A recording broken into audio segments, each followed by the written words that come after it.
ഇത് തൃക്കക്കുടി. എൻ്റെ നാട്ടിലെ പുരാവസ്തു പ്രാധാന്യമുള്ള 2 ക്ഷേത്രങ്ങളിലൊന്ന്. Kaviyoor cave temple, Kaviyoor rock temple എന്നൊക്കെ ഇത് അറിയപ്പെടുന്നത് ശിവക്ഷേത്രമാണ്. AD 8-ാം നൂറ്റാണ്ടിലാണ് നിർമ്മിച്ചതെന്ന് പറയപ്പെടുന്നു. ഒരു പാറ തുരന്ന് ഉണ്ടാക്കിയേക്കുന്നതാണ്. പല്ലവ രഥശില്പ ശൈലിയിലാണ് ഇതുണ്ടാക്കിയിട്ടുള്ളത് എന്നാണ് പറയപ്പെടുന്നത്.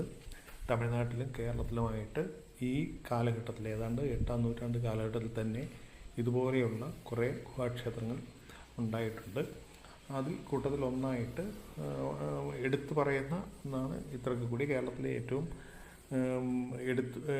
എടുത്തു പറയുന്ന ഗുഹാക്ഷേത്രങ്ങളിലൊന്നാണ്.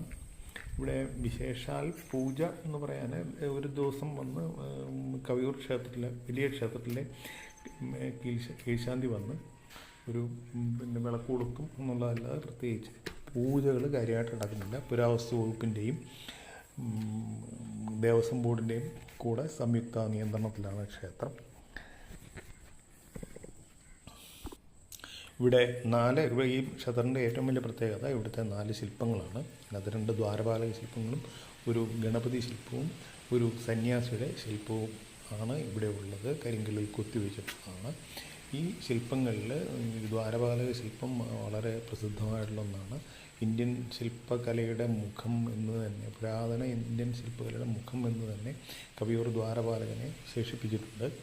കവിയൂർ ദ്വാരപാലകൻ എന്നാണ് ഈ ശില്പങ്ങൾ അറിയപ്പെടുന്നത്. അപ്പോൾ ഇവിടിപ്പം ഒത്തിരി ദൂരദേശങ്ങളിൽ നിന്ന് പോലും ശില്പ പ്രാധാന്യം അറിയാൻ വേണ്ടിയിട്ട് ഒത്തിരി ആൾക്കാർ ഇവിടെ വരാറുണ്ട്. ഈ പഞ്ചപാണ്ഡവ ക്ഷേത്രങ്ങളെ ബന്ധിപ്പിച്ചുകൊണ്ട് നടക്കുന്ന KSRTC നടത്തുന്ന ബസ് സർവീസിൽ ഈ ക്ഷേത്രം കൂടെ ഉൾപ്പെടുത്തിയിട്ടുണ്ട്. പാണ്ഡവന്മാരുമായിട്ട് ബന്ധപ്പെട്ട് ഇതിന് ഐതിഹ്യമുണ്ട്. കവിയൂർ ജംഗ്ഷനിൽ നിന്ന് 1 കിലോമീറ്ററോളം ദൂരമുണ്ട് ഈ ക്ഷേത്രത്തിലേക്ക്. കവിയൂർ കുന്നന്താനം റോഡിൽ കമ്മാളത്തടി ജംഗ്ഷൻ കഴിഞ്ഞ് ഒരു 2 ഫർലോങ് പോകുമ്പോഴാണ് ക്ഷേത്രം ഉള്ളത്. സംരക്ഷിത ചരിത്ര സ്മാരകമായിട്ട് പുരാവസ്തു വകുപ്പ് ഇതിനെ ഉൾപ്പെടുത്തിയിട്ടുള്ളതാണ്.